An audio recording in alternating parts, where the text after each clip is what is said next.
We're here with White Sox manager Will Venable. Will, I'd imagine this time around there's more comfortability for you, compared to a year ago. Your first spring training as a manager here.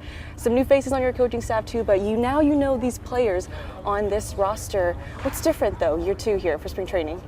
I think we have a lot more clarity around the plan, and certainly last year came in with a plan, but as we got through the year, I think, the messaging around some things, the way we approached different parts of the game, we had to make some adjustments with our group, and now we have a new group, but I think have a really good idea of how we want to go about this and attack spring training.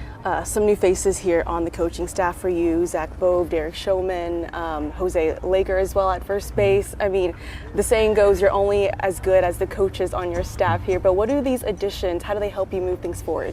Well, these guys are all great guys, number one, and I think the thing that sticks out about them is their ability to connect with players. These guys are very personable, all very different in their personalities, but are able to connect and build that trust with players, which is really important because they're also very technically sound, and we want to be able to get them that information, but you have to have those relationships in place. So just really happy about all of our additions and their ability to help our players. You've been able to work with some really great managers, but what was it like this past season, really finding your voice here as a manager in the major leagues? It was cool, it was a process, and I'm certainly not done in finding that. I think it changes with every group that you have, but for our group and myself as a young group, coming together and really helping each other out to figure things out, I certainly appreciate our group in helping me find my voice and creating space for all of us to grow together. Last season, everyone talks about the momentum that you guys built after the All-Star break in the second half of the season there. Chris Getz uses the word momentum, but overall we saw a 19-win improvement there from the 2024 season. What does that jump say about where this team, the direction that it's headed? I think it says a lot. It says a lot about the progress that we've made, and that's certainly meaningful. At the same time, we know that if we want to capitalize on that momentum and take the next step forward, we really have to start at zero here in camp and create habits around the right things. And that's our approach to camp this year. So excited to do that after what was a great second half and a great offseason. Let's talk about this roster, and let's talk about the rotation here. You guys have built some depth as well as competition. How do you evaluate that group right now? Right now, we're not going to evaluate it all. We want to let these guys get their feet wet. We just saw a bunch of waves of bullpens where guys look great, but no one's making the team. I talked to the pitchers and catchers this morning. No one's making the team in these first few days. And so we just want guys to start building their routines, start building their habits around the things that we know are going to help us win. And then, the competition will all take care of itself.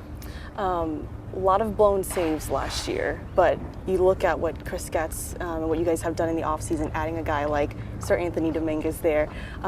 What kind of confidence does he give you guys heading into this season? A ton, to your point, we struggled in close games. That's no secret, and certainly that was a priority for the front office. They did a great job in adding to our bullpen and really raising both the ceiling and the floor of our bullpen. And certainly adding someone like Sir Anthony is meaningful, not only for what he's going to do, but for where it's going to slot, a Grant Taylor and Jordan Leisure, and just really, open up different paths to wins for us. The big talking point this offseason and here, I'm sure at spring training, is Munetaka Murakami, the Japanese slugger here that you guys are able to sign for 2 years. What does adding a bat like that to this lineup do? It's huge. I mean, instant offense with him. Obviously, the power speaks for itself. I think he's 26 years old and got 250 homers or something as a professional. I don't know, a lot. He hits a lot of homers, which is exciting and great. He's also just a great guy in the clubhouse. Really excited for him to be around the guys and be part of that young group, and somebody that takes a lot of pride in his defense too and wants to improve.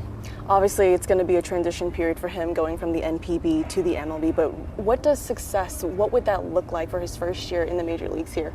That's a good question. I think, we want him to get settled and feel comfortable, number one. I think, if we're able to do that and create an environment and support system around him, we feel really confident he's going to be the best version of himself. Just think about things from big picture standpoint. What kind of identity do you want to continue to build here going into this year? You know, we're going to focus on some of these very basic core fundamentals, and a lot of it is just going to be around, you know, when that ball is put in play, that we have the right urgency and intent that reflects the White Sox identity, and that's something that we're going to talk a lot about, and that's, you know, that's about moving fast, that's about doing the right thing and being in the right place. So, you know, I think, you know, we're going to define it loosely, but ultimately it's going to be up to the players to go out and identify, to build our identity, I should say. The young core on this roster, Colson Montgomery, Chase Mydroth, Kyle Teal, I mean, what kind of step forward do you think that they'll take this year, especially with a season, an MLB season under their belt? You know, looking for big steps forward, and for me, you know, these guys perform so well on the field. You know, I don't need these guys to hit 10 more homers or do anything crazy on the field. We're really looking for these guys to take on more leadership roles. Okay. You know, we have this young group.